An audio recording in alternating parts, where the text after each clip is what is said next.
Good evening. It's class of 2028. Sounds crazy, doesn't it? What a year, what a career at Oak Run Middle School that most of you have had. It is an honor to be here to celebrate with you tonight. You will always be special to Miss Adams and I, and so many others, I'm sure. We're here to celebrate great effort and achievements, and that is right and good. The support that the Adams family has received from this community has been tremendous. The loss of Layne has obviously marked your 8th grade year, and likely, I'd even say hopefully, your life. So what does that look like? What sticks with you? I hope it's more than Fortnite and sports. It's a privilege. It has been an incredible privilege to be Layne's dad. I believe it's one of the greatest gifts that God has entrusted to me, along with being the dad of Kate, Layton, Lance, the husband of Jen.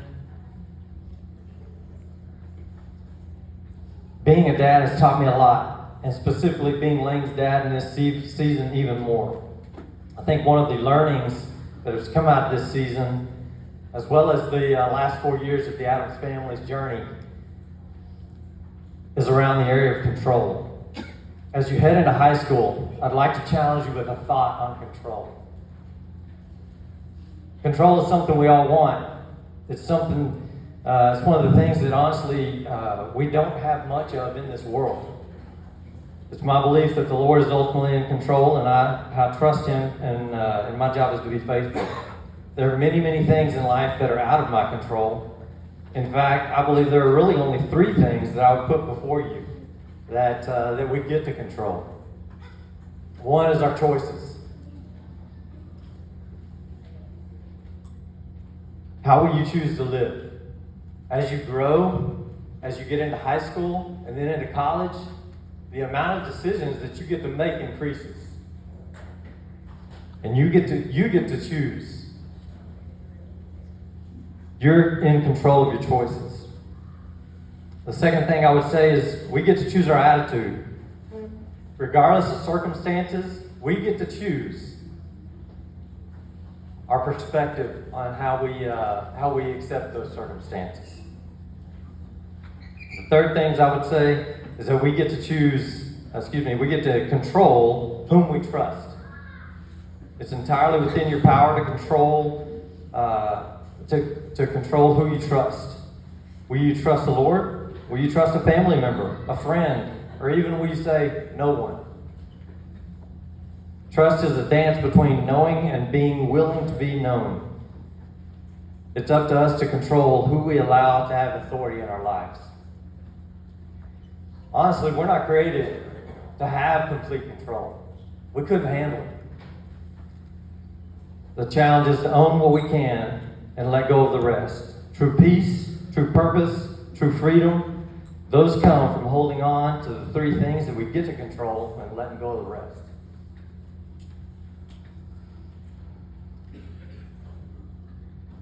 I didn't get to control January the 6th. You didn't get to control January the 6th. What we get to control is what we do with the circumstances that we're left with.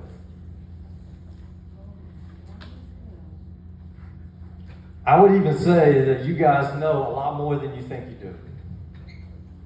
Because I'm not even real sure where the abbreviation or even hashtag LLL came from.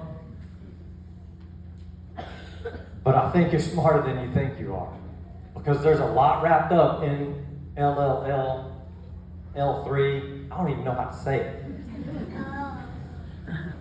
That I think you can take and carry with you as you head into high school. What does it even mean? I'm not sure I know, but I'm going to give it a shot. But I'm going to start with the most favorite and the one that, again, humbly is on the bench outside, and that's to live like Layne. What are we saying? What does it even mean to live like Layne? The word that came up the most as we heard anyone talk about live like Layne is kindness. What does kindness in this world look like? I can tell you it's not popular. I can tell you it's not easy. What does kindness look like in this world? There's a couple of claims actually that Layne made that I was actually a doubter. He claimed in the 7th grade that he could name every boy in the school, not only in his class, but in the 6th grade and in the 8th grade.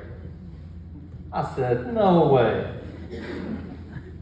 Until we came to open house, until we came to events like this, and he'd call them by name. It was pretty astounding.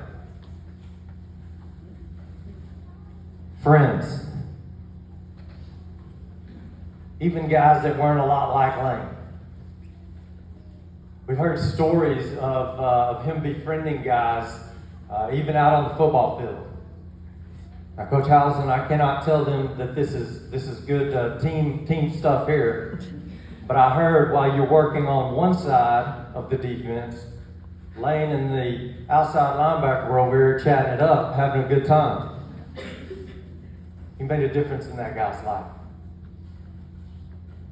I heard another story of a 6th grader who was at the memorial service having a hard time, and as a mom asked him, "Hey, did you know Layne?"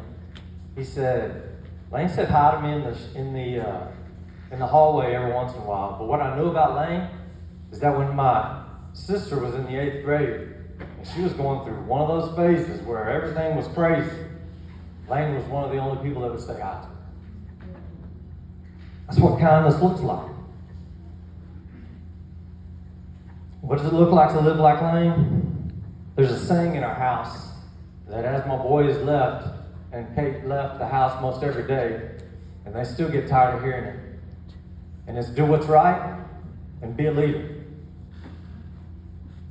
Do what's right.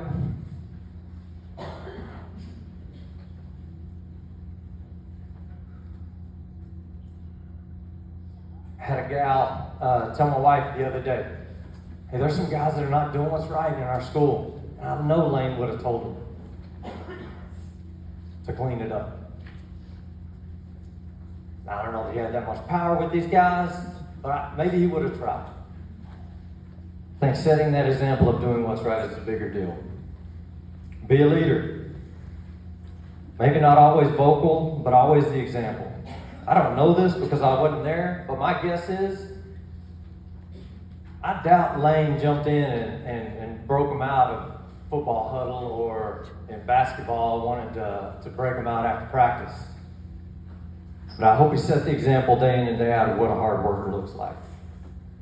Don't get me wrong. We need vocal leaders, but we also need guys who like to grind and who would go at it. And Coach Howson and Blaine, I bet half of the time that Blaine was saying 4th and 6, "Coach, give it to me," Layne was chirping in his ear, "Wait, give it to me, give it to me." We need guys that want to take the ball and run. Do what's right, be a leader. Strong and courageous is another one that we lean on. Work hard. I'm reminded tonight that it's not just in athletics. Layne had a hard time with school. In fact, there were learning disabilities through his elementary years. One of the things that I'm most proud of is that Layne spoke up and asked for help. And then, through a lot of hard work and a lot of good help, his 8th grade year, they removed all of his modifications.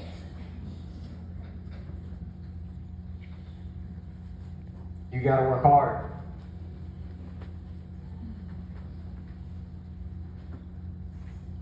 There are times where we're going to be disappointed. We may even fail. Life is hard. It's going to throw us some curveballs. What's that firm foundation? What's the work that you put in to be able to withstand those hard things?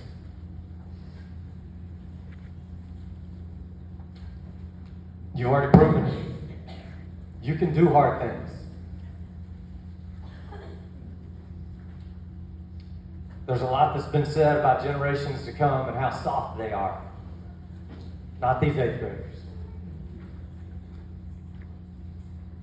You withstood a terrible storm. Don't fool yourself. It's terrible and it's hard. But you've proven that you can withstand that storm. And it's so obvious to us that it's so much better with friends. Layne hardly went alone. In fact, he didn't like to be alone. He always took a friend with him. Find your community, those guys and gals that'll come around you and stand with you. And don't go it alone. You know, there are a couple other offshoots for LLL, like Love Like Layne, which I think love gets a misinterpreted meaning these days in a lot of ways. It's not a feeling. It's not about hearts and Valentines and whatever else. It goes back to your choices. Will you choose to love somebody today? Will you choose to be kind? Will you choose to help when someone falls down? Will you choose to say hello? Will you choose to say something when somebody hurts your feelings? Will you tell somebody to stop when they're making fun of somebody else? Will you tell someone to stop when they're making bad choices? That's what love looks like. And it takes a group of individuals to make a decision to be strong and courageous to enact change. Are you willing to be that change maker? Are you willing to love like that? Because that's leadership. That's doing what's right. You know, there's another one, Long Live Layne. This is the one that I had the most problem with. I had to wrap my head around something. I believe Layne's soul will live forever with our Heavenly Father because he accepted Jesus as Savior at age 7. From a worldly perspective, the world we live in, it's obvious, and one of the hardest things is to realize that Layne won't live forever. The reality is, he's not living with us anymore. And I know that's hard truth. And I know that some people will say, man, don't put that on kids. And I didn't put it on you. But you got it. You are strong and courageous, and you can't handle that. And there's a point that we've all got to face mortality. We all will cease to live on this earth at some point. Layne's time came way too early. But the way that that Long Live Layne can even somewhat live in my mind is actually Long Live Layne's example of how we should live, which is way too long of a hashtag, so we can't really use that. But that's the way I can wrap my mind around it.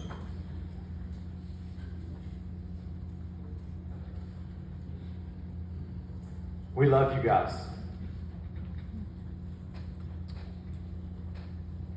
Jen and I would love the privilege of walking, talking, tracking, watching you guys as you continue to love, as you continue to learn and grow. You're special to us.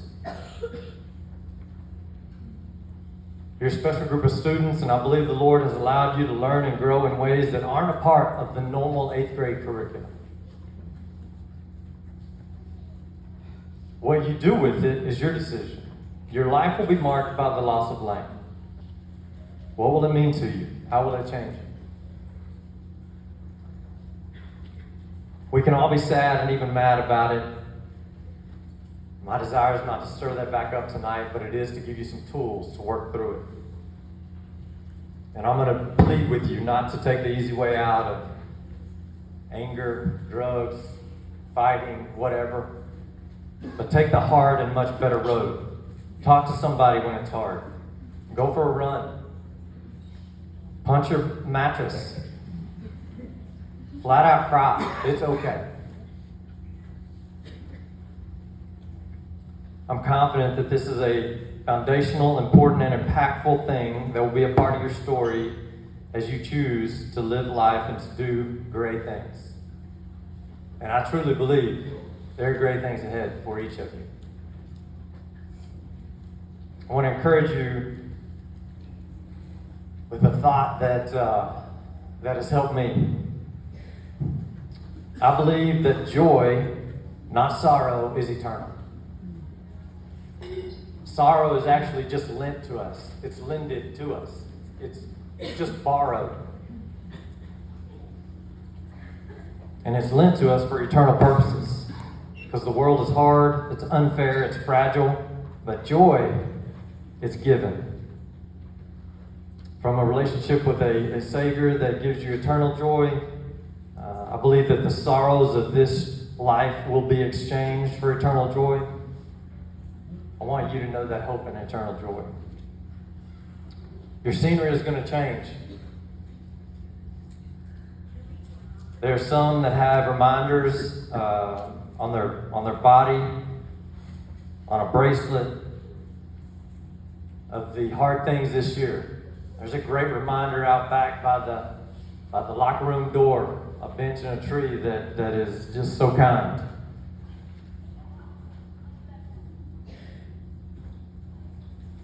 But as you move on, what will continue to remind you? And I should have said this earlier.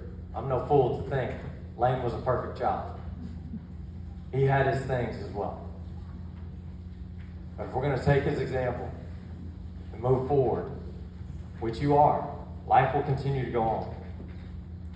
The question for you is, how will you choose to live like Layne? My wife and I will be applauding you. We will be cheering for you on the sideline as you run into high school. And we're excited to see what the Lord does with you for your 4 years of high school. And we will plead with you, hey, go live like Layne.